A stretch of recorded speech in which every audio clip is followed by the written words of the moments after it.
Etapu, assalamu alaikum, namaste.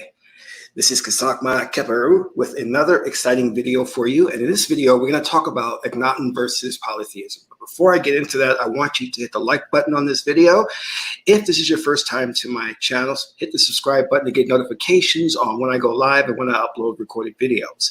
Now, if you're interested in learning more about my spiritual teachings, you can download a free ebook and start reading and learn more about the spiritual journey. Just scroll down below, pick on one of the links, and actually click on one of the links and download the ebook, start reading today. However, if you want to take your journey to the next level, you can become a Patreon supporter for as little as $1, $5, or $20 per month. It's up to you.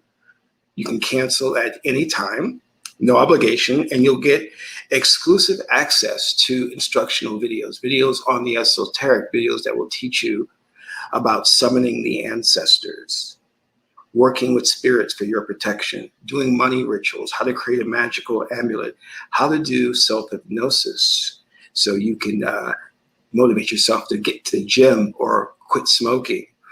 And if you are a Osir level supporter, you'll get all your oracle readings for free.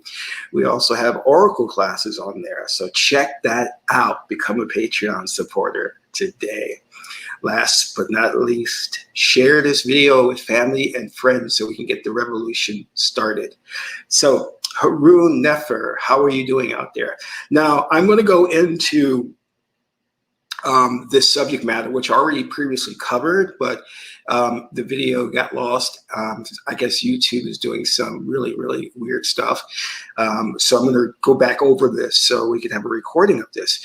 And with that said, I want you to make sure that you are subscribed to this channel. Several people that I've talked to have said they've been unsubscribed from the channel.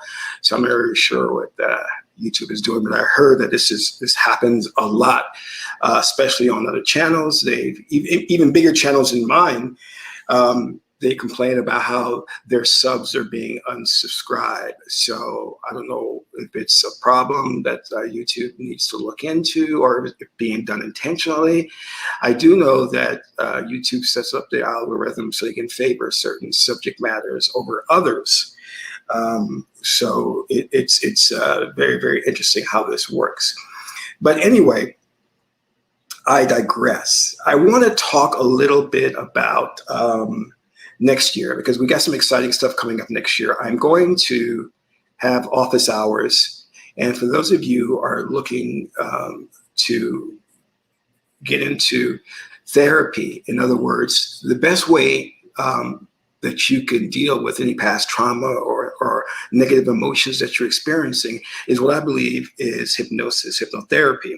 So I'm going to have office hours, and if you are local here in Las Vegas, you can come make an appointment, and then I can help you work on these issues by putting you into hypnosis or the trance state. The other thing that I'm going to be doing is, again, starting next year, is iridology.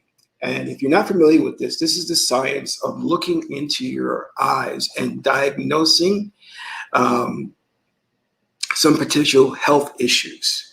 So, you know, it's not a new field, but it's a field that not many people are aware of. And since I love the all-seeing eye, and the eye itself, the pupil, which has a great symbolism in Kemetic culture, I studied iridology. And so my office hours will include an iridology session to diagnose potential health issues, okay? And then what I'll do is I'll prescribe some herbs and medicine that will effectively help you to deal with these things that may be an issue in the future, because what we try to do is we try to do preventative medicine.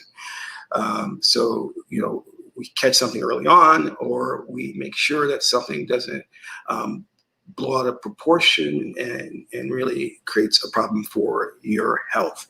And we all need to be up on our health. I try every day to make sure that nothing comes and blindsides me by eating right, a vegan diet, by exercising. And also, if you're not aware of this, because Western civilization is based on segregative thought process, meaning it separates. It doesn't see how things are holistic or come together. So when we talk about health, we have to also look at mental health.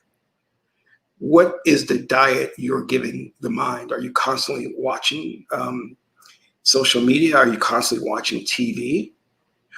Or are you meditating? Are you taking some time just to clear your mind to reach that very, very Zen state or that state of nirvana? Unfortunately, especially with minority people, because of the stress of oppression and racism, they tend to take the lion's share of media as a crutch, a therapeutic approach to dealing with the racism that is prevalent out there. And unfortunately, that has some serious side effects to that, you know. So when we talk about health overall, we're not just talking about the state of your body, what you eat, but also what you consume in terms of media. Are you reading more than you're watching TV? That's very important. So I'll get more into that as we get into 2022. And I love the number 2. That's a Ma'at number. And again, if you're interested, you can make an appointment to come by the office and sit down and have a session.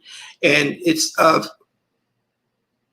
really paramount importance that you understand that the only way that can transform your behavior is not through verbal discourse. It's not going to happen. Someone telling you to do the right thing, you must understand, is not going to change your behavior, because your behavior is dictated by the reptilian and mammalian brain, hence the animal spirit within you.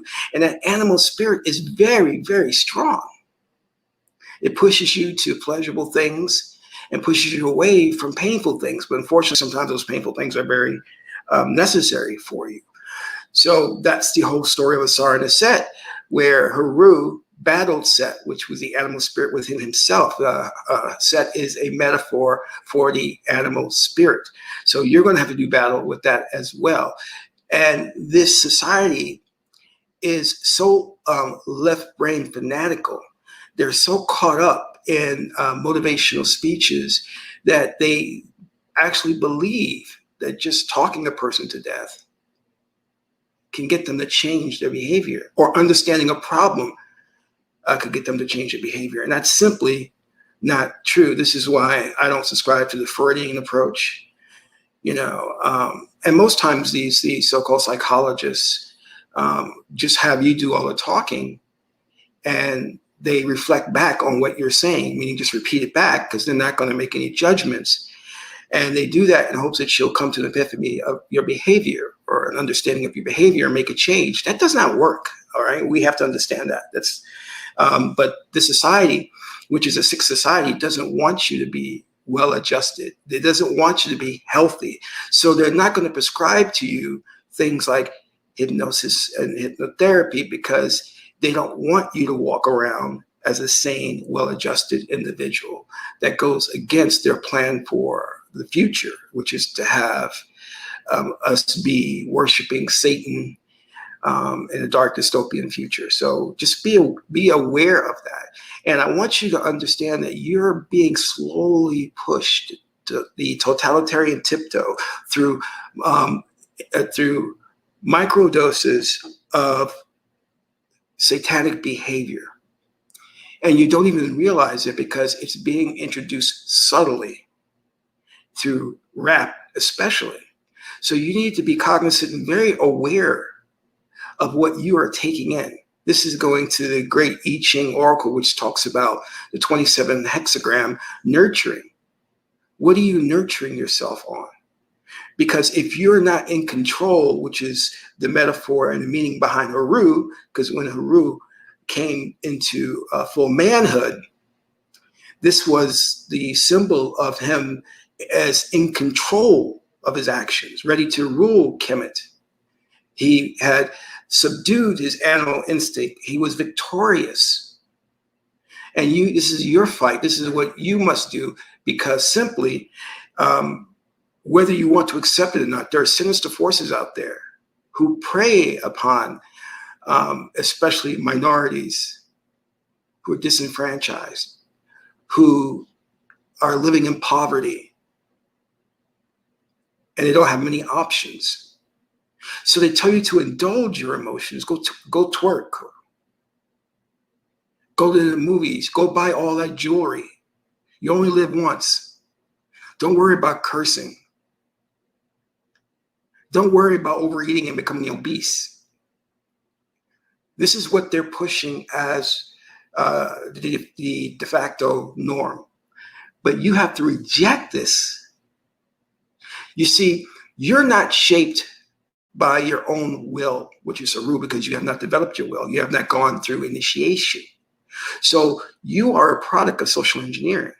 You are a product of genetic engineering. You, as an individual, whether you're black or white, are not the same person that are come from the exact same people as those who built the pyramids, because you have undergone not only social engineering, but genetic engineering, meaning that during the North Atlantic slave trade, slavery here in the Americas, they made you as a man and woman mate with certain individuals, and you were put on breeding farms to accentuate certain traits: height, muscle mass, lighter skin. So you have to be aware of these things. So you're mentally bred to be compliant. This is why the majority of people of color have not risen up to oppose the government for its racist practice that even the United Nations condemned America for its human rights violations against Black people. So I want you to be aware of what's happening now, and be aware of you're not the same as the ancient Kamal, the ancient Egyptians. Your DNA has been tampered with. Your psyche has been tampered with, and they have downloaded into your psyche very perverse things. And whether you realize it or not, it controls your actions. Now let's get to the subject matter at hand, which is Akhenaton versus polytheism. Now, if you don't know, Akhenaton was the 10th ruler of the 18th dynasty in ancient Egypt, Kemet, which is in Africa, in Northeast Africa. Many Egyptologists and historians have gone through great lengths to take Egypt out of Africa, as if it were a separate continent, but no, it is in Africa. Now, there were many, many great pharaohs. Akhenaton became famous because he pushed what we call was monotheism, the belief in one God. Whereas the Kemetic people, as the Egyptians and individuals like Wallace Budge, author of the Egyptian Book of the Dead, will tell you that the Egyptians worship many gods. What I want you to understand in regards to this is that our history books have been rewritten. So when we read history, we're reading a censored version of history. And let me explain. In ancient Egypt and in most African civilizations, the priesthood held a lot of power over the pharaoh and his queen. Some say that the ancient Egypt was a theocracy and a matriarchy, you know, but I don't want to get into those titles. What we need to understand is this: nothing could happen if it wasn't sanctioned by the priesthood. And if you got out of pocket and you did something that didn't go into an alignment with their wishes, they would immediately deal with you through magical and occult means. The pharaoh could not go to war if the priesthood didn't say he could. And usually the priesthood would consult an oracle before going to war. But your history books will not get deeply into this. Assassinations weren't carried out by ninjas or assassins, but through magical occult means. to get rid of you. And magic was an everyday aspect of Egyptian life, from the peasants to royalty. But you'll never know this because in the books, in the history books, they have deleted this. They have taken it out. So that you think the Pharaoh just can declare war and go to war. That's not the way it worked. But they don't want you diving into and legitimizing their spiritual system, their magic, the ancient mystery schools. But they will legitimize Christianity and Moses talking to God. But they don't want any writings in the book of the priesthood consulting oracles. They try as much as possible to remove these items so you won't start to delve into the Egyptian religion and see it as a legitimate way of life. And this has happened across the board and not necessarily exclusive to ancient Kemet. Many things have happened in history due in part to occult means, but you don't know that because they have taken that out. This warrants more of a further deep dive discussion, which I can do in subsequent videos. But I want to stay on the topic here of Akhenaton. Now, many claim that he's a father of monotheism, that he was peaceful. And in fact, Dr. Martin Luther King Jr., who preached kind of like peaceful protests, said he was inspired by Mahatma Gandhi. Well, I shouldn't even say Mahat because that's the title that bestows that you're a very spiritual person. And Gandhi was a racist to the core. But what Dr. Martin Luther King didn't know was that Gandhi got the idea of being the peaceful protest, being passive, from Akhenaton. Now, Akhenaton, whose name was originally Amenhotep IV, married his queen Nefertiti. And we must keep in mind, which we don't hear a lot about, is that Akhenaton had many, many wives, but he favored Nefertiti. And they had kids together. Now there is some theorizing that Nefertiti was of foreign ancestry, not native to Kemet. And I will dive into why that's important to understand and to keep in the back of your mind. Now, when Akhenaton came into power, I believe it was around 1350 BC, when he was crowned king, he started to worship Aten, who was already a deity in Kemet, but he started to worship Aten to the point of where he became fanatical about it and developed this whole movement called autism, or autism, we can say. But this went against the already established worshiping of the many deities, because not only did Akhenaton worship Aten, but he said that Aten was the only god and there were no other gods. So he decreed that that Kemet would worship Aten and get rid of all the other deities, and this upset the priesthood. And it caused a lot of political problems. Now, where did he get this idea of just the one god? Some speculate that because his wife Nefertiti was of foreign ancestry, that he got it from her. Because the idea of the one God we find in a lot of left-brain civilizations, where right-brain civilizations were more polytheistic in their outview in religion. And there was another time in our history where someone came along and tried to shift us from the polytheistic view of the many deities to the monotheistic view. And this was the Roman Emperor Constantine in 325 AD when he tried to shift Christianity from the worship of Mary to Jesus, from the moon cult, which is a symbol of the right brain, to the sun cult, which is the worship of the left brain, and the worship of Jesus above Mary. I'm sorry, yes, Jesus above Mary.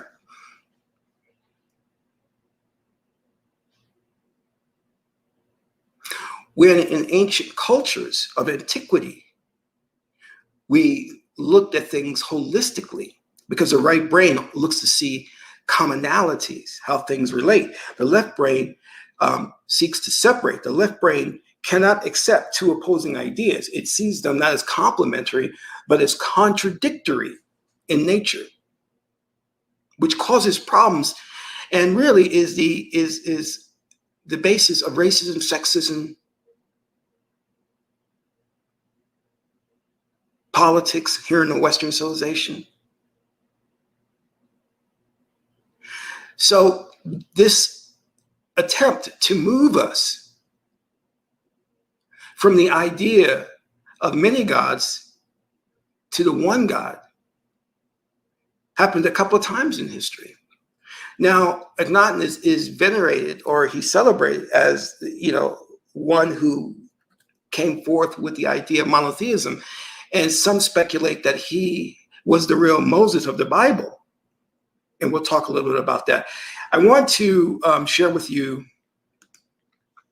just what he looked like, because that is a point of contention for many Egyptologists. And if you see here, this is Akhenaton. And you'll notice that he has an elongated face and head. Now, there's so much written about him and this so-called deformity that he has, because up until that time of the 18th dynasty, the artist rendering of the pharaohs were more sleek and more true to form.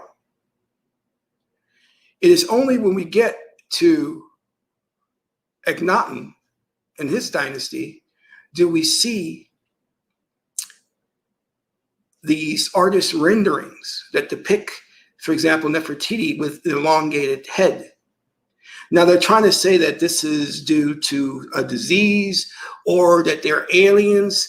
The truth of the matter is that we know in African culture and African tribes, they do practice a culture where they purposely deform children's heads, so when they grow and develop, it becomes elongated. This has always been a practice in African civilizations.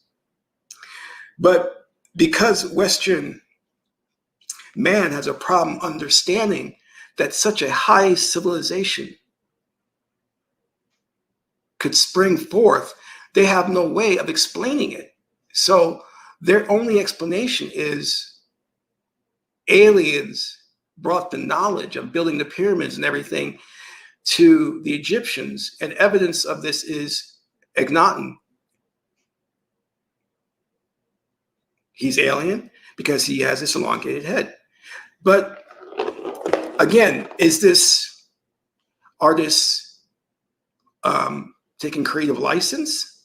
Because again, we see many depictions of Akhenaton and not typical of the artistry of the time. You'll see he has a pot belly, and that's not something that they would show a pharaoh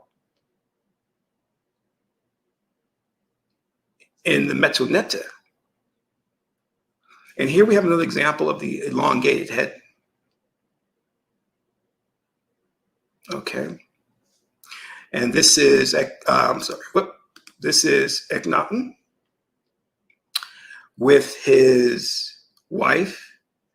And they are looking up to Aten, the sun. Now, Aten is another form of the god Ra. Now, here's the important part. Put a pen in this. This is very, very important, okay? I want you to understand that the nature of the way Western people process information through the left brain leaves them incapable of understanding societies like Egypt, Kemet. You see, our ancestors, as right brain thinkers, holistic thinkers, were very fond of metaphors and puns.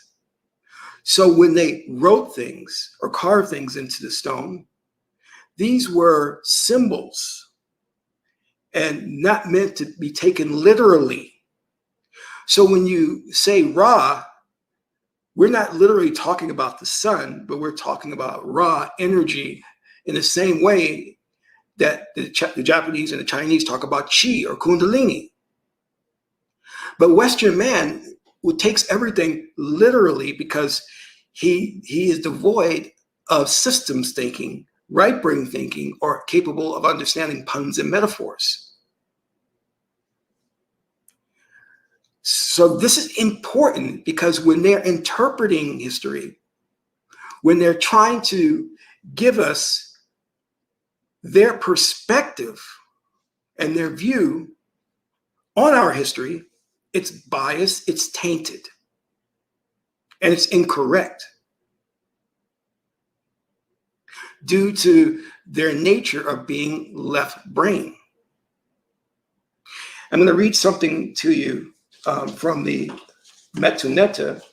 This is from Ra'u Nefa Amen, Metuneta Volume 1, and everyone should get this if you haven't already, and read this several times. I've read it about 5 times now. So allow me to read this so you have a better understanding of how incapable they are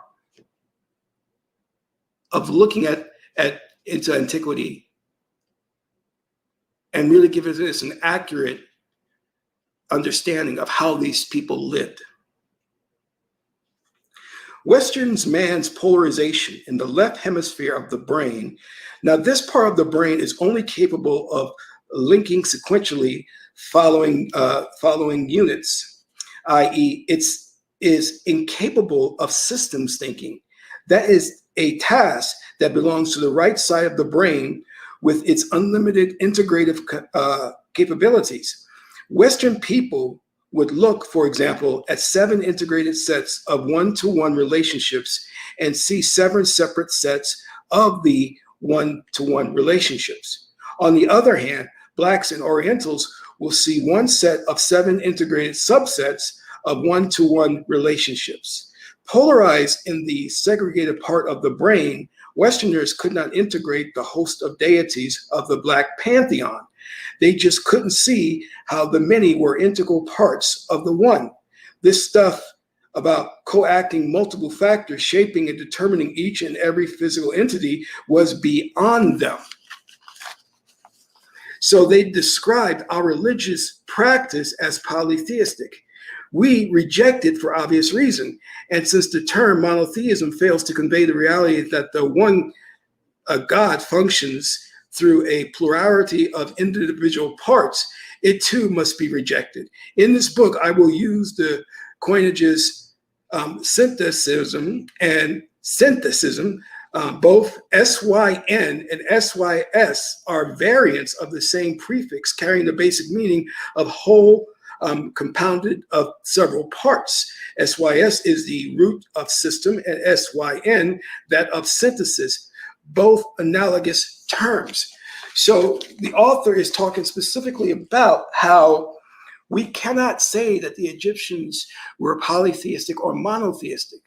You see, they see the one coming as the all and the all as the one. But again, as I said, Western man is incapable of holding 2 ideas that may seem opposing together. He has to see them as contradictory. During slavery, the slave master would tell the slave that I don't want you worshiping your African tradition, worship the Lord Jesus Christ. When he returned the next day, he found on the altar of the slave a statue of Jesus and also the deities. And he told the slave, I told you to stopped worshiping the African deities. And the slave said, well, I'm worshiping Jesus. And the slave, being a right brain, understood that everything can work together harmoniously, that we can integrate these things. But Western man in his left brain saw these things as a contradiction. So he seeks to eliminate the opposing force. So here's the key that you must understand. See, when Akhenaton wanted to further his religion of Aten, he saw there could be great political problems in Thebes. So he had a mass migration to Armana, where he set up shop. And they began the worship of Aten. And many of the temples didn't have roofs so that the rays could come down and shine down upon them during prayer. The problem with Akhenaton is that he was such a pacifist. He turned his attention to Ateism and literally left Kemet, Egypt, open almost to foreign invasion. The economy went to hell. They lost territories, and he almost demilitarized Kemet. In fact, foreign leaders would write to him asking for military assistance with a war, pleading with Akhenaton to send troops for aid, and he would just ignore them. He was more focused on his religious doctrine than he was on running the nation. He was a bad pharaoh, a bad leader in that regard. And eventually, 17 years after he came into power, he died. And the Egyptian people went to remove all remnants of him. Now, here's the problem. You see, modern Egyptologists want you to believe that this is a theological debate, whether to worship Aten or the pantheon of Egyptian deities. They want you to believe that Aten and the Egyptian deities are just celestial entities to be worshipped. This is not true. And again, comes from their inability to read the metaphor. You see, Kemet had developed an entire scientific system to understand the universe and how it operated. And they codified that into what we perceive as the deities. Where today we may use the term gravity, the Egyptians would codify that by a deity and then take it one step further and anthropomorphize this into maybe a hawk with a man's body. So that you could understand that as an attribute of nature, of the universe. It is the same thing as in chemistry with the table of elements, which codifies these elements that exist. So we codified how the universe works, how nature works, through the representation of a metaphor, a deity. So when we say Amun-Ra, we're talking about hidden energy, maybe. It's a metaphor for how the energy systems work. We studied nature and the universe. And from that came our science, because remember, the Egyptologists went to Egypt and they couldn't find a religion or a religious book or science, a discipline of science or a discipline of health, because the Egyptians integrated that into one holistic way of life. This is why Western man is looking for the unified field theory, that which unites everything and explains everything. But that holistic thinking is how we function, and what was able for us to rise to the level of geniuses.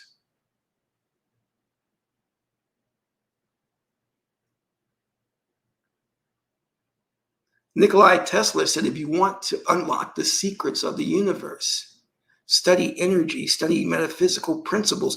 We'll make more progress studying these metaphysical principles than we would studying the concrete. And this is true. And this is what Kemet did. It studied metaphysical principles. And here in Western civilization, we focus on materialism, physicality.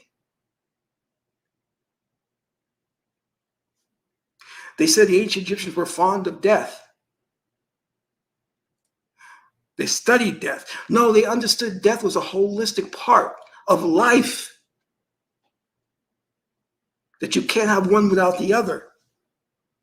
And in this society, this Western society, we're taught to fear death, fear spirits, because there's no holistic view. That integrated part of our brain is not being used properly.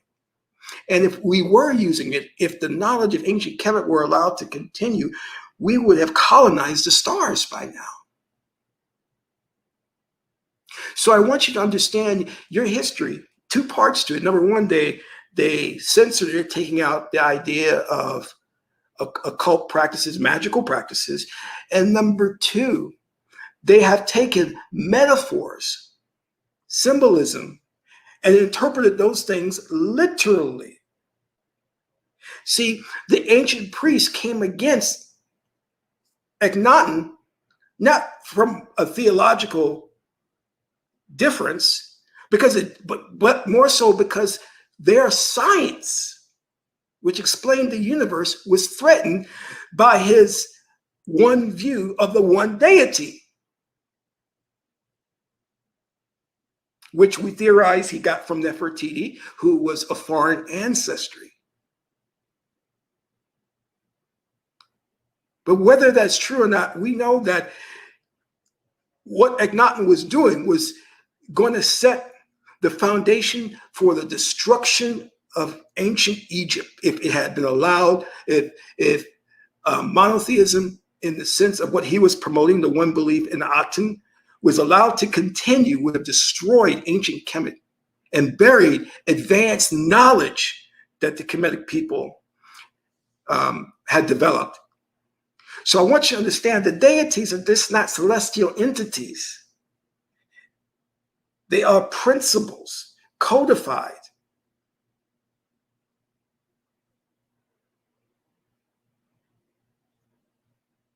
And Western man is incapable of understanding this in the same way that they read the Bible and take it for a history book. They take what they read literally. When the Bible is based on astrotheology and it's all symbolism and metaphors and puns.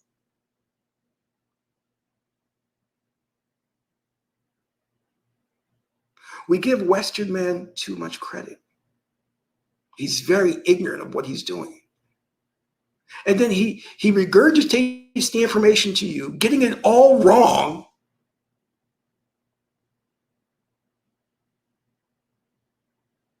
He's biased. He's only going to look at, what is the term? If you're a hammer, everything you see is a nail.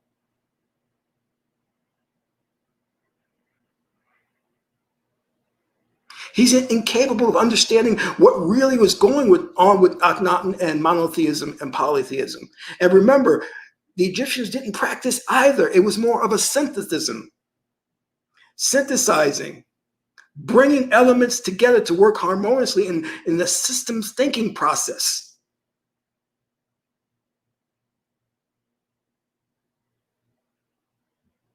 This is really, really important, because most people, including your Hotepers, when they read the story of Akhenaton, Nefertiti, and the Exodus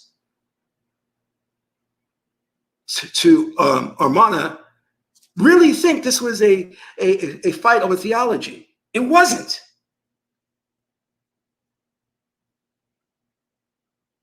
It wasn't about this God is one supreme God and the other gods aren't really don't really exist. We never saw the gods as celestial entities. We saw them as universal principles that govern the universe. And if we wanted to study science, we would study the spiritual system. That was a science. It did not conflict with science. Our religion, our spirituality, because we didn't have a religion, didn't conflict with science. It was united and one with science. So Akhenaton was threatening the science, the spiritual system,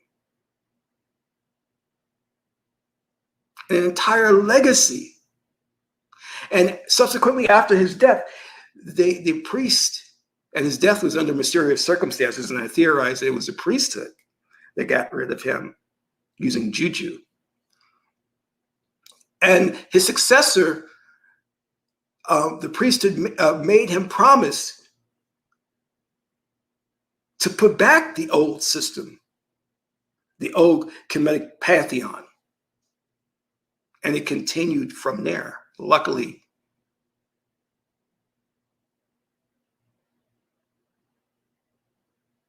And now when you understand this whole thing about the one God, thou shalt have no other God before me, now you understand it is a product of left brain thinking. And their thinking is flawed, seriously flawed.